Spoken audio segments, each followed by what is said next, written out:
کہ اس نے ایک ایسا میٹل کا مجسمہ تیار کیا تھا جس میں سے آواز بھی آتی تھی، اور بنی اسرائیل میں 70,000 لوگوں نے اسے خدا سمجھ کر اس کی پوجا کرنی شروع کر دی، اور پھر انہی اسرائیلیوں کو اس کفر کے سبب قتل مردد کی سزا کے تحت قتل کر دیا گیا۔ پلیز اس واقعہ کی مکمل تفصیلات قرآن حکیم سے بیان کر دیں۔ دیکھیں، یہ جو سامری کے بارے میں ایک متھ مشہور ہے نا کہ وہ کوئی جادوگر تھا۔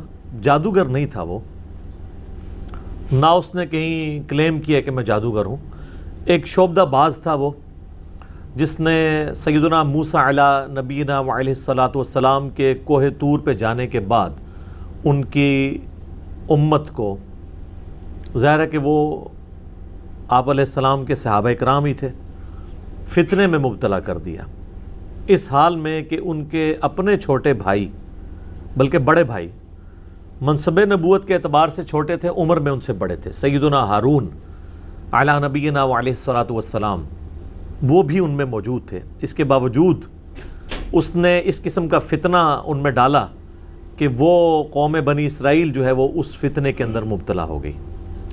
آپ کو یہ پتہ ہے سورۃ البقرہ کے سٹارٹ ہی میں شروع کے 4 رکوع تو پورے قرآن کی دعوت کا خلاصہ ہیں، اس کے بعد 5ویں رکوع سے لے کے آن ورڈ مسلسل 9 رکوع جو ہیں وہ بنی اسرائیل کی ہسٹری ہے کہ کس طریقے سے بنی اسرائیل کے اندر خصوصاً سیدنا موسیٰ علیہ نبینا علیہ الصلاۃ والسلام کی جو مبارک زندگی میں اہم ترین واقعات ہیں ان کو اللہ تعالیٰ نے اجمالاً کور کیا ہے۔ پھر ان کی ڈیٹیلز جو ہیں وہ آگے چل کے سورۃ الاعراف کے اندر آئیں، سورہ طٰہٰ کے اندر، سورہ قصص کے اندر اور کئی صورتوں میں، لیکن ٹاپ آف دا لسٹ جن میں یہ ڈیٹیلز آئی ہیں وہ سورۃ الاعراف ہے، سورہ طٰہٰ ہے، سورہ قصص ہے۔ سورہ طٰہٰ تو آلموسٹ آپ سمجھ لیں کہ اس کا اسلوب وہی ہے جس طرح کہ سورہ یوسف کا ہے۔ قرآن حکیم میں سورہ یوسف ایک یونیک صورت ہے اس اعتبار سے کہ ایک ہی پیغمبر کی بائیوگرافی ہے۔ اس سے ملتی جلتی اگر کوئی اور صورت ہے قرآن میں تو وہ ایک ہی ہے، وہ سورہ طٰہٰ ہے جس میں سیدنا موسیٰ علیہ السلام کی بائیوگرافی آئی ہے، لیکن سارے واقعات ظاہر اس میں بھی کور نہیں ہیں، وہ سکیٹرڈ فارم میں ہیں۔ سورۃ البقرہ میں ذکر آیا، سورۃ الاعراف کے اندر ذکر آیا، سورہ طٰہٰ میں، سورہ قصص میں، سورہ الشعراء میں، اس کے علاوہ بھی کئی ایک صورتوں میں۔ موسیٰ علیہ السلام کا تو سب سے زیادہ قرآن حکیم میں ایز اے پیغمبر جو ہے وہ نام مبارک بھی آیا اور سب سے زیادہ تذکرہ بھی ان کا۔ اس کے پیچھے حکمت کیا ہے، اس پہ پچھلے دنوں میری ایک ویڈیو ریکارڈ ہوئی ہے کہ موسیٰ علیہ السلام کا سب سے زیادہ ذکر خیر کیوں ہے، لیکن آفٹر پروفٹ محمد صلی اللہ علیہ وآلہ وسلم ہے۔ ان کا نام زیادہ ہے لیکن تذکرہ نبی صلی اللہ علیہ وآلہ وسلم کا زیادہ ہے، کیونکہ آپ سیکنڈ پرسن کے طور پہ سامنے موجود تھے، اس لیے بار بار اس کا نام نہیں لیا جاتا جو سامنے موجود ہے۔ تو یہ جو سامری کا واقعہ ہے یہ سورہ طٰہٰ کے اندر ڈیٹیل کے ساتھ آیا ہے۔ قرآن حکیم کا یہ جو پورشن ہے اس کی ہم آیات کور کر لیتے ہیں۔ پارہ نمبر 16 کے اندر جا کے یہ سورہ طٰہٰ آتی ہے، سورت نمبر ہے 20، اس میں آیت نمبر ہے 83 سے لے کے 98 تک، اس میں یہ پورا واقعہ ہے۔ اس کو جلدی جلدی ہم کور کر لیتے ہیں تاکہ سمجھ آ جائے کہ یہ واقعہ ہوا کیا تھا۔ سورۃ البقرہ میں تو اس کا اجمالاً ذکر ہے، صرف اتنا کہ یہ جو لوگ مرتد ہوئے تھے جنہوں نے بچھڑے کو رب مان لیا تھا، ان کی سزا اللہ تعالیٰ نے یہ مقرر کی تھی کہ ان کو قتل کیا جائے گا۔ تورات میں اس کا ذکر ملتا ہے کہ یہ 3000 کے قریب لوگ تھے۔ اب ظاہر ہے وہ ٹیمپرڈ فارم میں ہے، بعض اسرائیلی روایتوں میں 70,000 ہے، بعض یہ ہزاروں کی تعداد میں تھے جو ایک دن میں قتل کیے گئے تھے، اور ہر قبیلے والے کو کہا گیا تھا کہ وہ اپنے قبیلے کے اس بندے کو قتل کرے جس نے یہ کفر کیا ہے۔ بلکہ سورۃ البقرہ میں آیا کہ تمہارے رب کے حضور تمہاری توبہ کا طریقہ ہی یہ ہے کہ تم اپنوں کو قتل کرو، ہر قبیلے والے اپنے اپنے قبیلے والے ان لوگوں کو قتل کریں جو مرتد ہو گئے تھے۔ دوسروں سے کرواتے تو پھر وہ قبائلی تعصب جنم لے لیتا، چونکہ 12 قبائل تھے، اور اس میں الفاظ ہیں کہ تم اپنوں کو قتل کرو، تو وہ اپنوں جو ہے وہ با محاورہ بات ہو رہی ہے کہ اپنے قریبی لوگوں کو خود قتل کرو۔ بعض نے کہا کہ اپنوں سے مراد ہے کہ خود اپنے آپ کو قتل کرو، وہ کہتے ہیں جی انہوں نے زمین میں تلواریں گاڑ لیں اور اس کے اوپر اپنے آپ کو گرا لیا، تو یہ ایک دور کی بات ہے. اس طریقے سے اپنے آپ کو قتل کرنا ایک مشکل کام ہے. تو وہ اپنوں کو قتل کرو، مراد یہ کہ اپنے قبیلے کے لوگوں کو قتل کرو.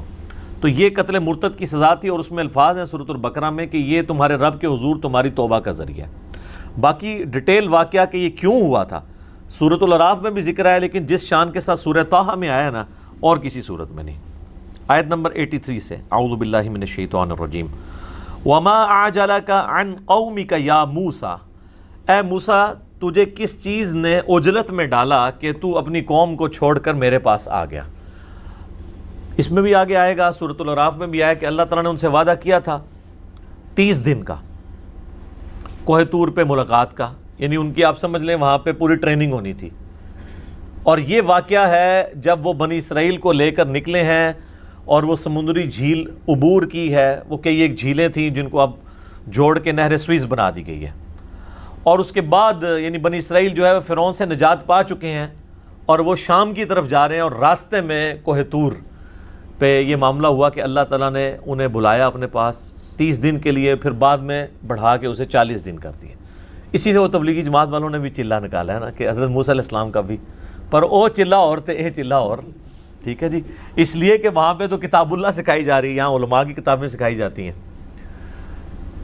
تو حضرت موسیٰ علیہ السلام کے ساتھ جو وقت مقررہ طے ہوا تھا نا، حضرت موسیٰ علیہ السلام ظاہر ہے اللہ کے ساتھ اپائنٹمنٹ ہو، وہ تو ایک ایک لمحہ ان کا کس درد میں اور کرب میں گزرا ہوگا. تو موسیٰ علیہ السلام وقت سے پہلے ہی چلے گئے وہاں پہ کوہ طور پہ.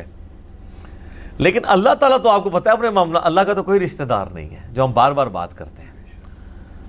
حتیٰ کہ سورہ یونس میں ہے کہ اللہ تعالیٰ فرماتا ہے یہ کبھی ہوا ہی نہیں ہے کہ ہم کسی قوم کے لیے عذاب کا فیصلہ کر دیں اور وہ عذاب اس سے ٹل جائے سوائے قوم یونس کے.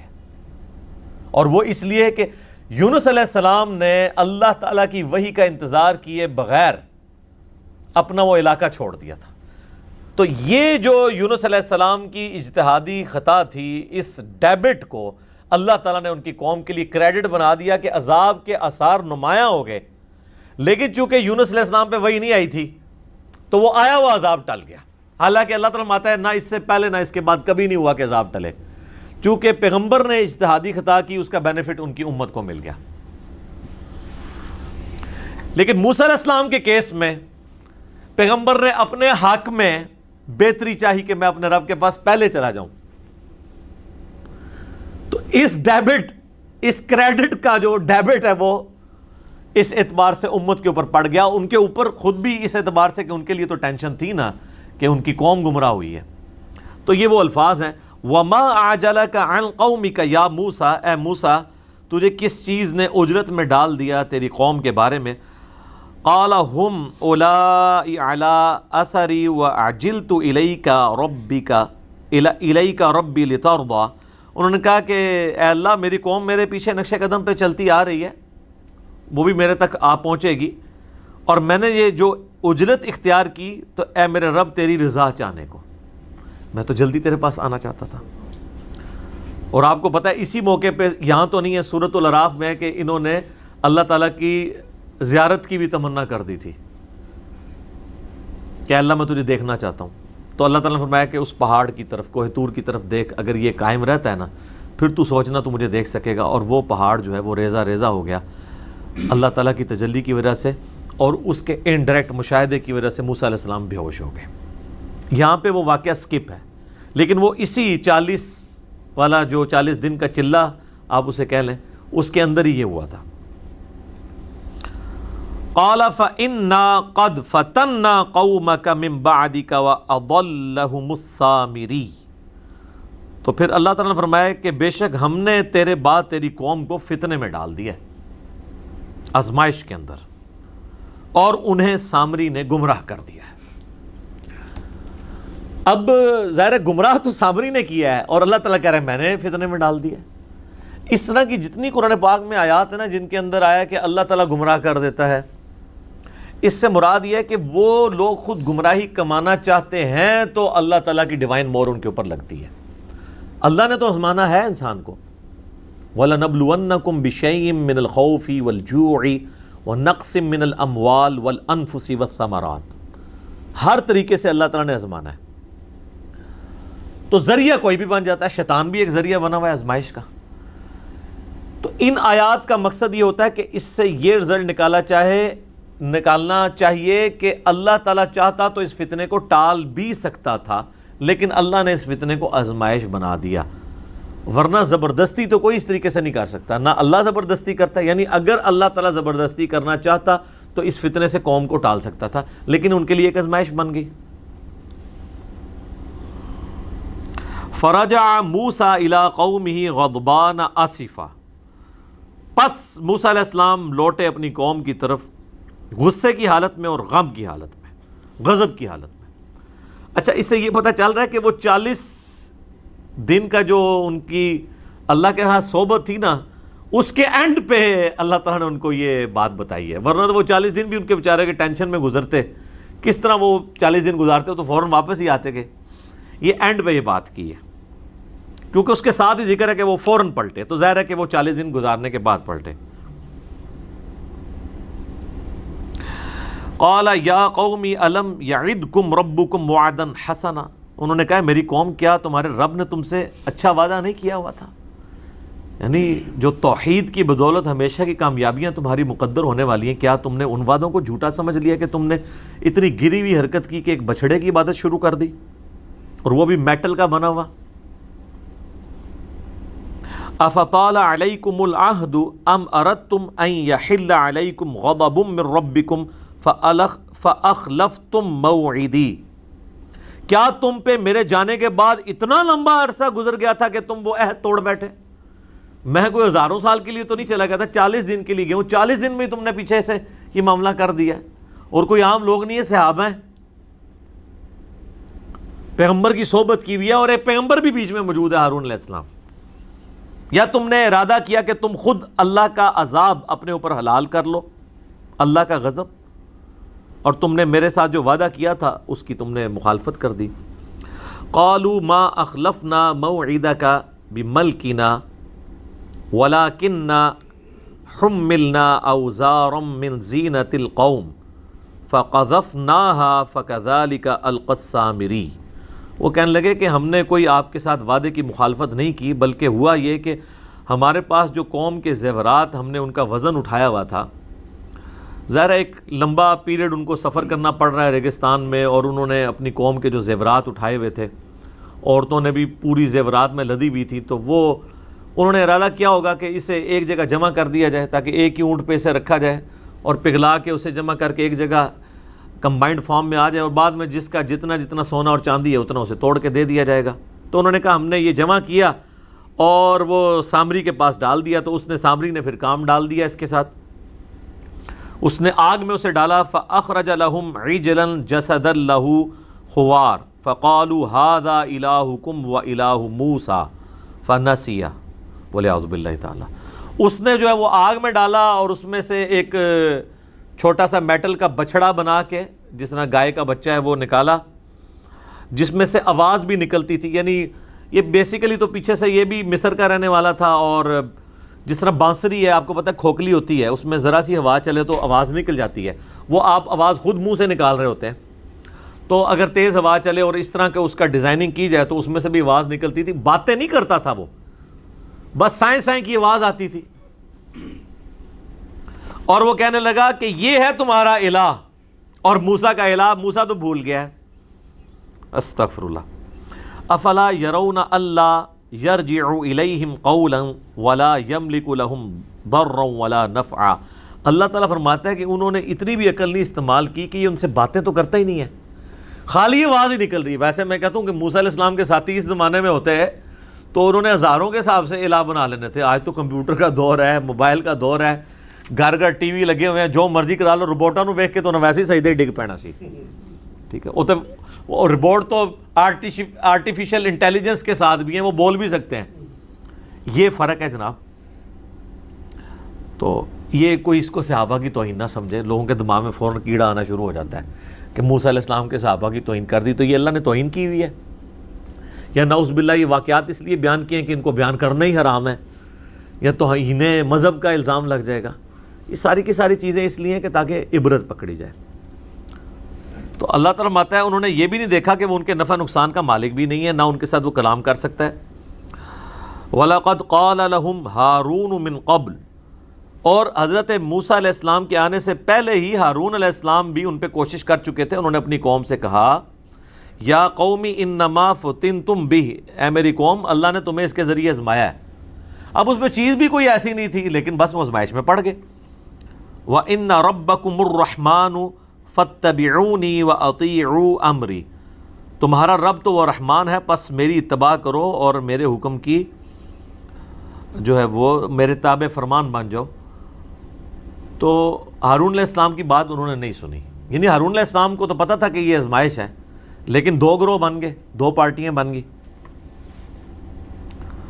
قالوا لن نبرح علیہ عاکفین حتی یرجع الینا موسیٰ، انہوں نے کہا کہ ہم اس وقت تک اس بت پہ، اس بچھڑے کے اوپر اعتکاف کر کے دھیان رکھ کے بیٹھے رہیں گے یہاں تک کہ موسیٰ علیہ السلام آ کے ہمیں خود نہ منع کریں۔ جیسے یہاں بھی کئی لوگوں کو کہتے ہیں نا یار داڑھی رکھ لو، چھوٹی چھوٹی داڑھی رکھ لو، وہ کہتا ہے جی نبی علیہ السلام خود آ کے خواب میں اشارہ فرمائے تو میں انشاءاللہ میری نیت ہے۔ تو میں کہتا ہوں نبی علیہ السلام سے 1400 سال پہلے دس گئے ہیں کہ عورتوں کی مخالفت کرنی ہے آپ نے، کم از کم اتنی داڑھی رکھیں کہ یہ شیو آپ کی ختم ہو جائے تو آپ بس گناہ سے آزاد ہیں۔ تو کہتے ہیں موسیٰ علیہ السلام آئیں گے وہ ہمیں کہیں تو قال یا ہارون ما منعک اذ رأیتم ضلوا، اب موسیٰ علیہ السلام کا تو پتہ ہے پھر غصہ جلال، انہوں نے کہا پہلے تو میں ذرا اپنے بھرا نوں پوچھا کہ میں تیری ڈیوٹی لا کے گیا سا، تو کیا کیتا ہے؟ اے ہارون تجھے کس چیز نے منع کیا کہ تو اپنی قوم کو اس طرح گمراہ ہوتے ہوئے دیکھتا رہا؟ اللہ تتبعن، کہ تو میرے پیچھے ہی آ جاتا مجھے بتانے کے لیے کہ تواڈے ساتھیوں نے پیچھے کم پاتا ہے۔ افعصیت امری، کیا تو نے میرے حکم کی نافرمانی کی؟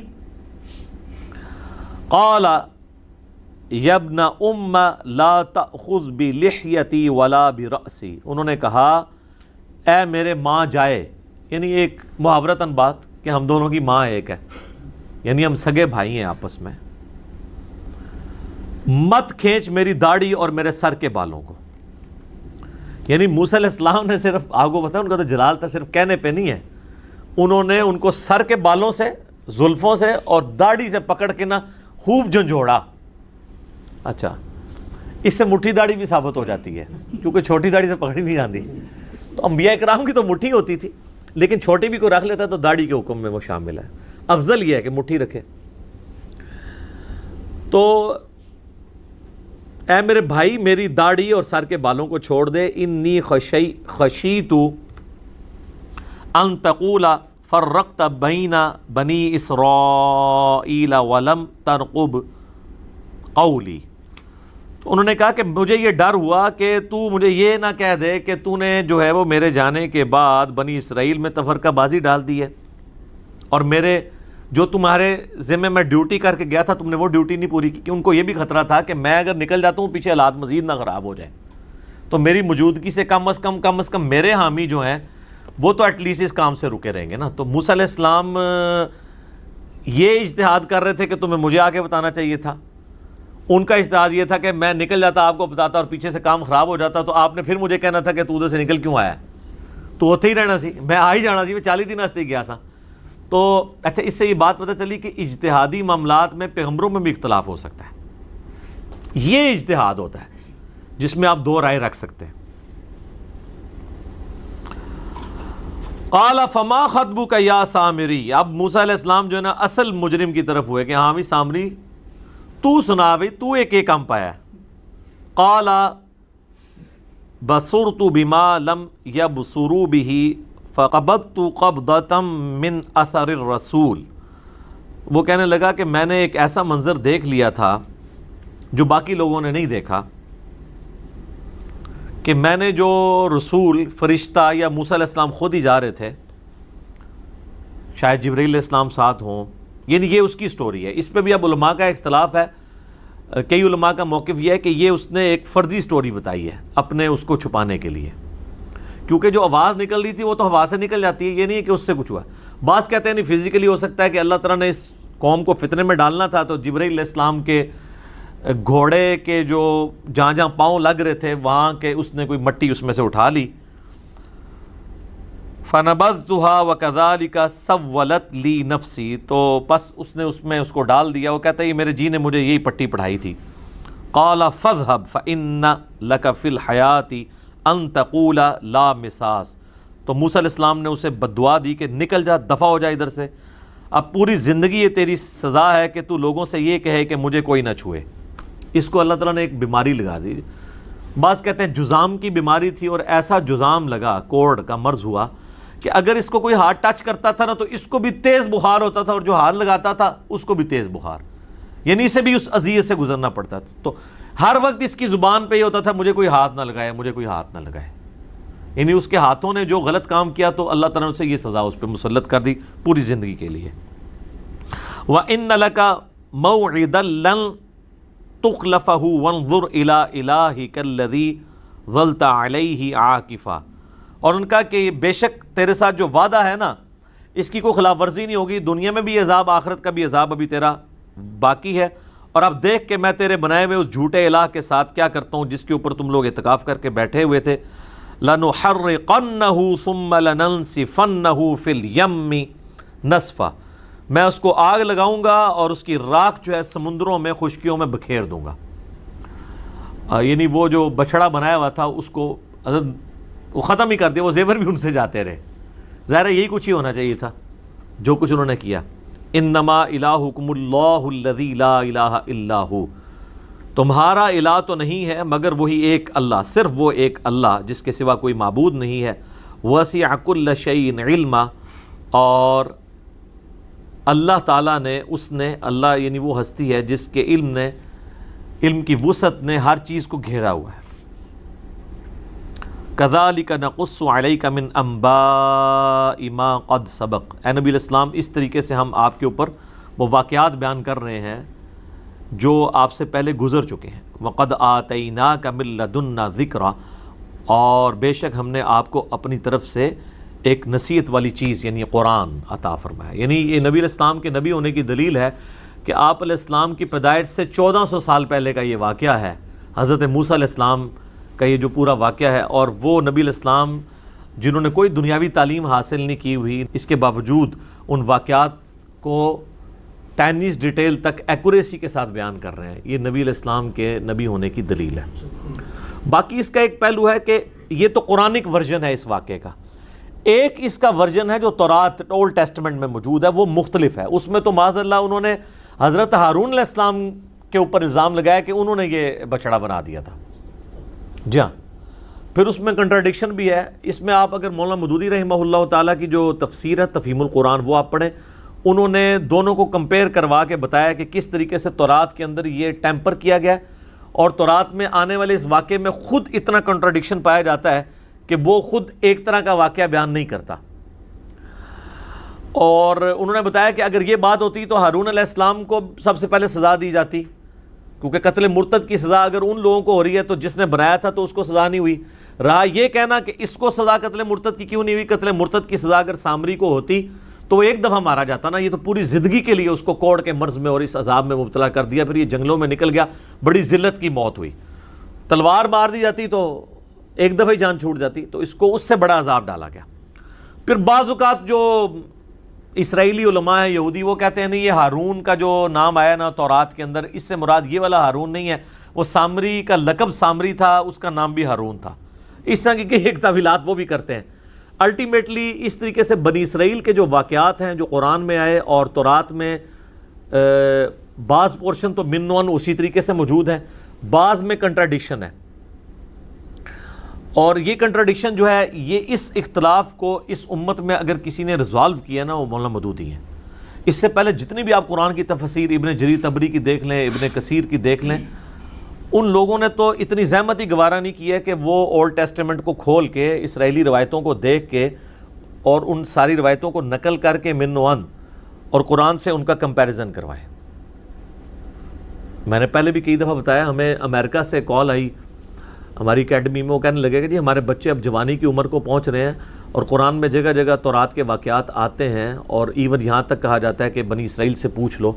وہ کہتے ہیں جی قرآن کے واقعات پھر آج کی تورات میں ہونے چاہیے، اگر ہیں تو وہ کدھر ہیں؟ تو ہم ان کو کیا بتائیں؟ تو میں ان کو یہی کہتا ہوں تفہیم القرآن پڑھیں. ابن کثیر میں تو آپ کو نہیں ملنا. یہ تفہیم القرآن کی جو ویلیو ایڈیشن ہے نا قرآن کی تفسیر میں, یہ پوری امت سے انہیں ممتاز کر دیتی ہے. حالانکہ یہ کام ابن کثیر کو بھی کرنا چاہیے تھا. اتنی موٹی تفسیر لکھ دی ابن جریر طبری نے, اس سے بھی بڑی لکھ دی اس سے پہلے. لیکن یہ ایک مسنگ چیزیں تھیں جو قرآن کی تفسیر آپ لکھنے جا رہے ہیں تو پھر ان چیزوں کو ایڈریس کریں نا, تاکہ غیر مسلموں کے سامنے ہم اپنا مقدمہ پیش کر سکیں اور ان کے اعتراضات کا جواب. مودودی صاحب کیا کرتے ہیں کہ قرآن میں جو واقعات آئے بنی اسرائیل کے, چاہے یوسف علیہ السلام کے واقعات ہوں, موسیٰ علیہ السلام کے واقعات ہوں, ان سارے واقعات میں کہاں کہاں قرآن غلطی نہیں کھاتا اور تورات میں وہ کنٹراڈکشن کی وجہ سے غلطی ہیں وہ ہائی لائٹ کرتے ہیں. اور اس کی وجہ سے کم از کم جو یہود و نصارہ کے علماء کا اعتراض ہے کہ قرآن نبی علیہ السلام نے تورات اور انجیل سے چوری کر کے عربی میں لکھا ہے, یہ اسی واقعات کو اس نے عربی میں لکھ دیا, یہ اس کی خود لکھی ہوئی تصنیف ہے, یہ اللہ کی طرف سے نازل نہیں ہوئی ہے. اس کا منہ توڑ جواب اگر کسی نے دیا ہے نا تو مولانا مودودی ہیں کہ اگر یہ چیزیں ہیں تو جو چیزیں خلاف عقل بھی تورات کے اندر آئی ہیں, اگر کوئی ڈیٹو کاپی وہ مارنے والا کوئی بندہ انسان ہوتا تو وہ غلطیاں بھی نقل کرتا نا اس طریقے سے. وہ تو بالکل مختلف بات کر دیتا ہے, بالکل ایک طرح کی بات چل رہی ہوتی ہے, اچانک قرآن کا ورژن کچھ اور آ جاتا ہے اور تورات کا اور آ جاتا ہے, پھر آگے چل کے پھر سیم ہو جاتا ہے. تو وہ غلطیاں کیوں نہیں کاپی کرتا؟ اتنا سمجھدار بندہ کون ہے کہ اس نے اتنے واقعات وہاں سے نعوذ باللہ چوری کی ہیں اور کہیں بھی غلطی نہیں کھاتا, اور آپ کے پاس جو کچھ ہے وہ غلطیوں سے بھرپور ہے, جس میں عصمت انبیاء بھی اسٹیک پہ لگ جاتی ہے. بسا اوقات انتہائی بےہودہ قسم کے واقعات موجود ہیں. لوط علیہ السلام کی 2 بیٹیوں کے ساتھ لوط علیہ السلام کا معاذ اللہ جو ہے وہ نعوذ باللہ من ذالک نقل کفر نباشد زنا کا لکھا ہے کہ اس طریقے سے آگے نسل چلی. اس قسم کے حضرت داؤد علیہ السلام کے اوپر یعنی ان کی صحابی کی بیوی کا سکینڈل نعوذ باللہ جو کشف المحجوب میں بھی بعد میں نقل ہوا, تو یہ تورات کے اندر موجود ہے. اس طرح کی غلطیاں آپ کو قرآن میں نظر نہیں آئیں گی. لہٰذا میں یہ ریکویسٹ کروں گا کہ قرآن کے جو واقعات ہیں نا جی, جتنے قرآن میں آئے ہیں یا صحیح الاسناد احادیث میں اس کی سپورٹ میں, بس اتنا پڑھا کریں. باقی کہیں پہ کوئی اسرائیلی روایت آتی بھی ہے نا, تو اب ابن کثیر نے بھی کئی ایک اسرائیلی روایات اس کے تحت نقل کی ہیں. بلعام بن باورا کے بارے میں میرا کلپ ریکارڈ ہوا, اس میں بھی انہوں نے کچھ کی ہیں. اس میں بڑے بیہودہ واقعات بھی پھر آ جاتے ہیں, اور بیہودہ واقعات آتے ہیں جن کی کوئی اصل نہیں ہے, وہ کوئی تفسیر کر کے کوئی خدمت نہیں ہے. بہتر ہے کہ ان کو سکپ کیا جائے. قرآن کی وہ تفسیر نہیں ہے, بلکہ وہ آپ کہہ لیں کہ قرآن کی تفسیر کرنے کے لیے ایک کوئی ضرورت سے زیادہ واقعات لکھتی ہیں جن کی کوئی ضرورت نہیں تھی. قرآن کا مقصد ہے تذکیر, نصیحت. وہ ان واقعات سے آپ کو نصیحت مل جاتی ہے, اور وہ نصیحت یہ ملتی ہے کہ شرک اتنی بڑی بیماری ہے کہ وقت کا پیغمبر موجود ہو, زندہ ہو, اس کے باوجود شیطان کسی نہ کسی طریقے سے امت میں شرک داخل کرنے کی کوشش کرتا ہے. تو اس امت کو بھی محتاط رہنا چاہیے. ادھر کہانی کرائیے شرک ختم ہو گیا, شرک ختم ہو گیا, وہ تو میں نے پورا ان کا پوسٹ مارٹم کیا ہے. یوٹیوب پہ ایک میرا کلپ ہے وسیلے کے نام پر دھوکہ, اس کے اینڈ پہ میں نے اس ٹاپک کو بھی ایڈریس کیا. اس سے پہلے بھی آپ یوٹیوب پہ ویسے لکھیں نا کیا شرک اس امت میں ختم ہو چکا ہے, تو کئی کلپ میرے کھل جائیں گے. اس کانٹیکسٹ میں بڑی ناانصافی اگر میں وہ حدیث بیان نہ کروں جو صحیح بخاری اور صحیح مسلم دونوں میں موجود ہے. نبی علیہ السلام نے فرمایا تم بھی اگلے لوگوں کے نقش قدم پر چل پڑو گے, قدم با قدم بالشت بر بالشت, حتیٰ کہ اگلے لوگوں میں سے کوئی گوہ کے سوراخ میں داخل ہوا تو تم بھی یہی کام کرو گے. صحابہ کرام نے پوچھا یہ اگلے لوگوں سے مراد کیا یہود و نصارہ ہیں؟ آپ نے فرمایا اگر وہ مراد نہیں تو کون سے لوگ مراد ہیں؟ مراد یہ کہ یہود و نصارہ کی خرابیاں جو تھیں وہ اس امت میں بھی آئیں گی. ظاہر ہے بیسک ہیومن انسٹنکٹ تو وہی ہے. اس وقت بھی سیکس پوٹنٹ جذبہ تھا, آج بھی. اس وقت بھی دنیا کی حکمرانی ایک انسان کی بہت بڑی ول ہوتی تھی, آج بھی ہے. اسی لیے دیکھیں الہامی کتابیں کبھی پرانی نہیں ہوتی ہیں, کیونکہ الہامی کتابیں انسانی نفسیات کے ساتھ ڈیل کرتی ہیں. انسانی نفسیات کبھی پرانی نہیں ہوگی. ٹیکنالوجی پرانی ہو سکتی ہے, انسانی نفسیات تو وہی ہے. ماں باپ کا رشتہ آج سے 10,000 سال پہلے بھی تھا, اب بھی ہے. میاں بیوی کا رشتہ آج سے 10,000 سال بھی تھا پہلے, آج بھی ہے. حکمرانی کی لالچ اور تڑپ آج سے 10,000 سال پہلے بھی تھی, آج بھی موجود ہے. سیکس, شہوات, یہ جو فتنہ ہے یہ آج سے 10,000 سال پہلے بھی انسان میں تھا, آج بھی ہے, آئندہ بھی رہے گا. الہامی کتابیں کبھی پرانی نہیں ہوتی ہیں. اس لیے ان کو چینج کرنے کی ضرورت نہیں پڑتی، یہ انسانی نفسیات کے ساتھ ڈیل کرتی ہیں۔ تو نبی علیہ السلام فرمایا میری امت بھی وہی کام کرے گی۔ اس میں بعض لوگوں نے دھوکہ دیا کہ جی اس سے مراد یہود و نصارہ کا فیشن ہے، تو میں نے بتایا کہ جامعہ ترمذی میں اس کا شان ارشاد اور وہ موقع موجود ہے جب آپ نے یہ فرمایا تھا۔ جامعہ ترمذی میں حدیث ہے غزوہ حنین کے موقع پر، نبی علیہ السلام کی وفات سے 2-2.5 سال پہلے، فتح مکہ کے بعد 8 ہجری میں یہ ہوئی ہے غزوہ حنین، اسی سال ہوئی ہے۔ صحابہ کرام جب غزوہ حنین کے لیے جا رہے تھے تو راستے میں ایک درخت آیا جسے ذات انواد کہا جاتا تھا۔ مشرکین عرب جنگوں میں فتح پانے کے لیے اپنا اسلحہ برکت کے لیے وہاں لٹکاتے تھے، جس طرح آج درباروں کے اوپر آپ لوگ بھی جا کے ٹاکیاں لٹکاتے ہیں، سیم وہی انالوجی۔ تو صحابہ نے کہا یا رسول اللہ آپ ہمارے لیے بھی کوئی اس طرح کا درخت مقرر کر دیں، برکت ہم اس سے حاصل کریں۔ آپ نے کہا سبحان اللہ۔ یہ جب نبی علیہ السلام اس طرح کے موقع فرماتے تھے یہ آپ کے جلال کا اظہار ہوتا، اللہ پاک ہے، کیا شرکیہ بات ہے، یہ محذوف ہے، سبحان اللہ عما یشرکون، یہ بریکٹ میں ہے۔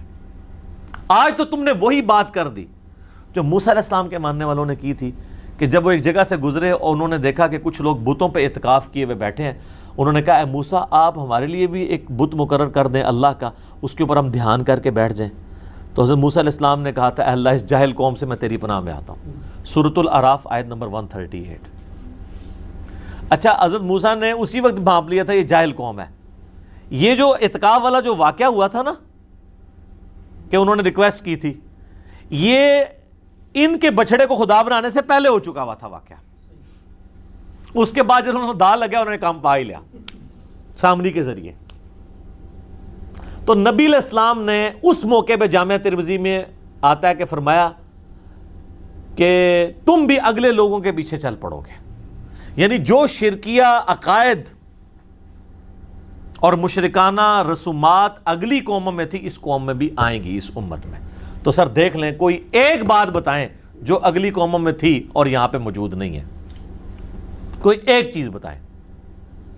اگر وہ بتوں کے آگے جھکتے تھے تو آپ کے لوگ بھی قبروں پہ جا کے سجدے کر رہے ہیں۔ فزیکلی وہ بت نہیں بنایا لیکن کسی اور فارم میں تو بنا ہی لیا نا،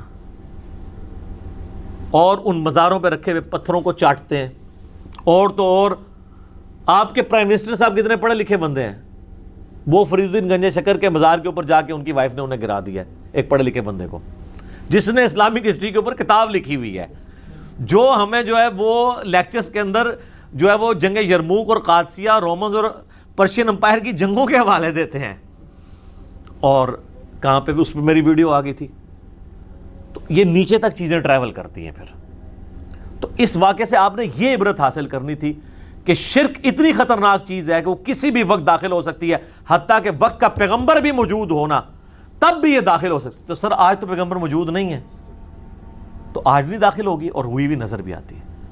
اذانیں شروع ہو چکی ہیں، بقیہ کے سوالات انشاءاللہ تعالی اذان کے وقفے کے بعد انشاءاللہ۔